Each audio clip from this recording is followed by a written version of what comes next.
Hola, bienvenidos al curso de Máxima. En este vídeo vamos a ver tipos de datos y estructuras. Más concretamente, nos vamos a centrar en los tipos numéricos, las cadenas de texto, las constantes y haremos un primer vistazo a lo que son las listas o los arrays. No vamos a entrar en mucho detalle en estos dos últimos, debido a que lo trataremos con mucho más detalle en futuros vídeos. Como ya vimos en vídeos anteriores, en el espacio de trabajo yo puedo introducir números en formato de input y con operaciones, por ejemplo 3 más 4, y nos responderá 7. En esto que estamos introduciendo, más allá de la operación suma, son números enteros. ¿De acuerdo? Yo puedo introducir el número 1, puedo introducir el 98, ¿de acuerdo? Y estos son números enteros, que es el primer tipo de dato, el más simple, que obtenemos en Máxima. Asimismo, yo puedo introducir números decimales usando el punto. Recordemos que esto es formato americano, no es formato español, de forma que para decir 32,28 no es 32,28, sino que hay que utilizar el punto. Y de este modo obtendremos un número decimal. Si hago 1,2 más 1,6, obtendremos el 2,8. Estos números en informática se les llaman números en coma flotante, y esto es debido a cómo han de ser almacenados en memoria, debido a que en binario no existe el concepto de decimal, únicamente existe el 0 y el 1, pero estas son curiosidades que a lo mejor algún día me animaré a hacer algún vídeo explicándolos, pero ahora no nos conciernen. Lo que es importante saber es que se llaman números en coma flotante y que definen los decimales. Además de los números decimales que hemos comentado que se llaman floats, en Máxima también existe el concepto de big float. Esto es debido para temas de limitación de memoria de los ordenadores que no entraremos en detalle ahora, pero nosotros podemos pensar en ellos como los números en notación científica. Por ejemplo, yo puedo escribir 5,5, que es correcto, y también puedo escribir 5,5E1. En este caso es el número 55. Escribir E1 es lo mismo que haber escrito 5,5 por 10 elevado a 1. Yo puedo modificar esto y poner un E10, y en este momento ya Máxima considera que es más útil expresármelo en este formato, que es el formato de Big Decimal, de Big Float, que hemos comentado anteriormente. Tanto si utilizamos números enteros como decimales como Big Floats, en todos los casos podremos hacer las operaciones del mismo modo.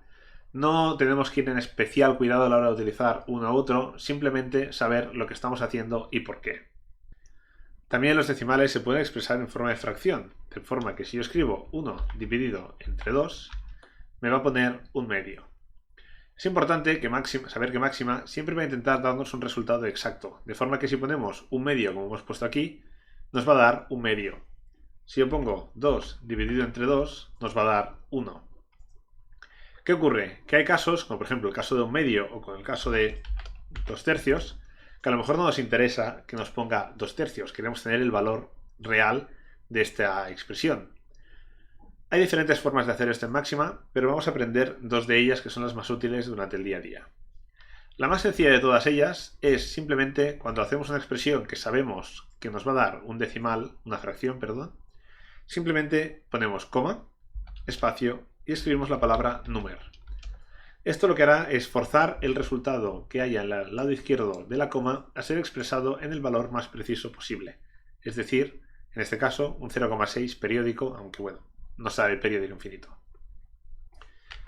Otra forma que tenemos de hacer exactamente la misma operación es utilizando la función llamada float y englobándola. Ya veremos más sobre el uso de funciones más adelante, pero por ahora nos vamos a quedar como que una función es algo que tiene un nombre y tiene unos parámetros de entrada que se pasan dentro de un paréntesis. En este caso, el parámetro de entrada es el número que queremos convertir a formato float, obteniendo el mismo resultado que antes.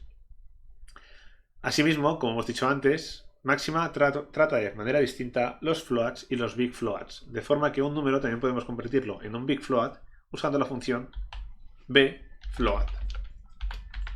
2 tercios. Y ahora obtenemos el mismo resultado en lo que hemos llamado notación científica, o más bien dicho, en el formato de Big Float. En Máxima también podemos trabajar con números complejos. Para trabajar con números complejos haremos uso de la unidad imaginaria. En Máxima, la unidad imaginaria está definida como una constante, que luego veremos otros tipos de constantes, Y para acceder a ella, lo único que tenemos que hacer es utilizar el símbolo tanto por ciento seguido de la i. Por ejemplo, para representar el número de parte real 3 y parte imaginaria 2, haremos 3 más 2 multiplicado por tanto por ciento i. Si ahora doy al control enter a esto, aparentemente Máxima no ha hecho nada, pero tenemos que saber que internamente este tanto por ciento i tiene un significado propio. Para verlo con más detalle, lo que podemos hacer es coger el tanto por ciento i y elevarlo al cuadrado, y vemos que obtendremos lo que esperábamos, que es el valor -1. Además de la unidad imaginaria, Máxima almacena otros tipos de constantes que son de gran utilidad, como por ejemplo la constante o el valor de pi. Si escribimos tanto por ciento pi, veremos que Máxima lo interpreta como el símbolo pi, y si añadimos número al final, obtendremos el valor aproximado que va a utilizar para los cálculos. Del mismo modo, también existe el número e, que Máxima representa como tanto por ciento e, no pone el simbolito de la e, pero de la misma forma, si aplicamos numer, veremos que realmente el número existe, y también tiene el número phi. Del mismo modo que en los otros casos, podemos obtener el número phi.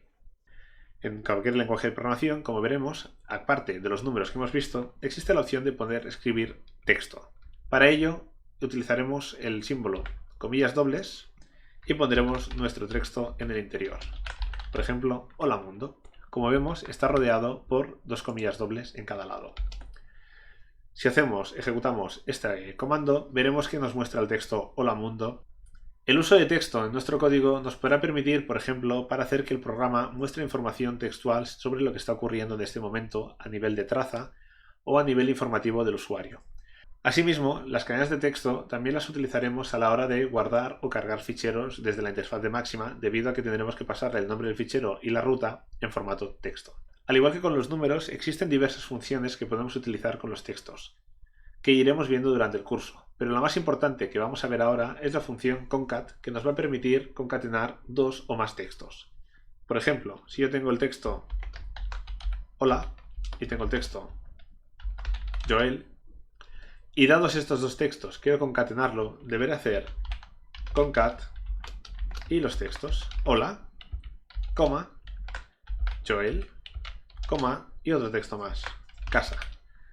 Si ahora ejecuto esta sentencia, veremos que me lo ha juntado todo, tal cual. Obviamente sin dejar espacios entre medio. Si queremos que haya espacios, deberemos poner los espacios donde queramos que aparezcan. Y ya aparecerá con los espacios. A continuación, y para finalizar el vídeo, vamos a ver lo que son los arrays. Los arrays, o las listas, en función de cómo vayamos a utilizarlo en Máxima, no son más que un conjunto de datos que pueden ser números, puede ser texto, puede ser expresiones o puede ser lo que básicamente queramos, que vamos a agrupar dentro de un único elemento, que es lo que llamaremos array. Por ejemplo, en este caso yo he hecho el texto hola mundo, he hecho el texto hola y he hecho el texto Joel. Son tres textos independientes. Al mismo modo, en el concat también han sido tres textos independientes, que los he enviado de forma individual como parámetros distintos a la función concat. ¿Un array qué es? Pues por ejemplo, si yo quiero agrupar los números, tener en una misma lista los números 1, 2 y 3, lo que voy a hacer va a ser utilizar el símbolo de corchete y poner 1, 2, 3. Esto es un array. No deja de ser más que una colección de elementos. En Máxima, los arrays pueden estar compuestos de diferentes cosas. Puedo poner, por ejemplo, 3 en un sitio, puedo poner una variable en otro sitio y puedo poner un texto en otro sitio. Y no ocurre absolutamente nada. Todo es correcto. Asimismo, el array va a intentar evaluar lo que tiene dentro. Por ejemplo, y eso ya lo veremos más adelante, si ahora al valor x le asigno el valor 4, que veremos más adelante, y vuelvo a ejecutar esta función, veo que ya no sale x sino sale 4. No os preocupéis si no acabáis de entender esto ahora en detalle, simplemente quería que empezarais a ver que existen una cosa que se llaman arrays y que tiene esta pinta, pero ya veremos con más detalle en futuros vídeos.